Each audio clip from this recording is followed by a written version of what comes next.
Bonjour, aujourd'hui je vais vous parler des récentes éruptions volcaniques. On peut retrouver ces volcans en éruption ou en risque d'éruption en Espagne, en Italie et un peu partout dans le monde.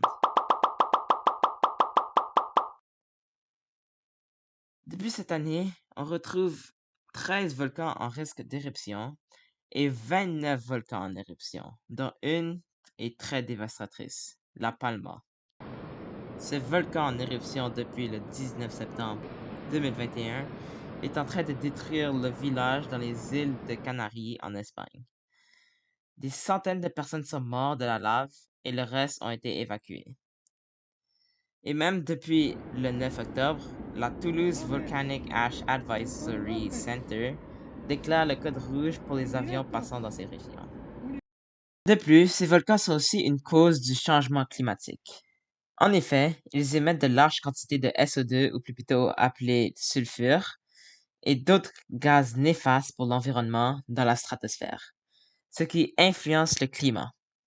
Selon la NASA, dépendamment de la grandeur des éruptions volcaniques, on peut voir une baisse de 0,5 degrés Celsius de la température de surface moyenne globalement pour chaque 1 à 3 ans, puisque ces gaz reflètent les radiations solaires.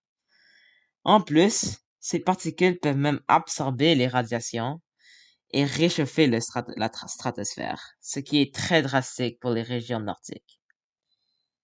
Les causes. Des études scientifiques prouvent que le changement climatique est en fait l'une des causes de ces récentes activités volcaniques. En effet, des scientifiques affirment qu'il affecte la fréquence des éruptions et que le futur amènera des éruptions encore plus énormes. Les thèmes. Bien évidemment, ces phénomènes touchent à l'environnement, mais aussi à la population puisqu'elle affecte la vie de milliers de gens. Mon opinion. Je crois que nous devrions établir des mesures afin de modérer les émissions de SO2 dans la stratosphère. On n'a pas vraiment de prise de mesure pour cette catastrophe naturelle et c'est pourquoi cela doit changer.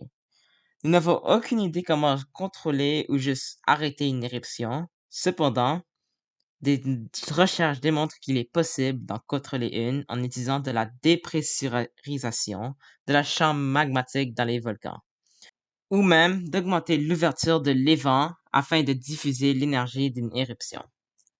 Cela va permettre aux émissions de gaz à atteindre moins haut dans la stratosphère et permettra aussi de prévenir des morts.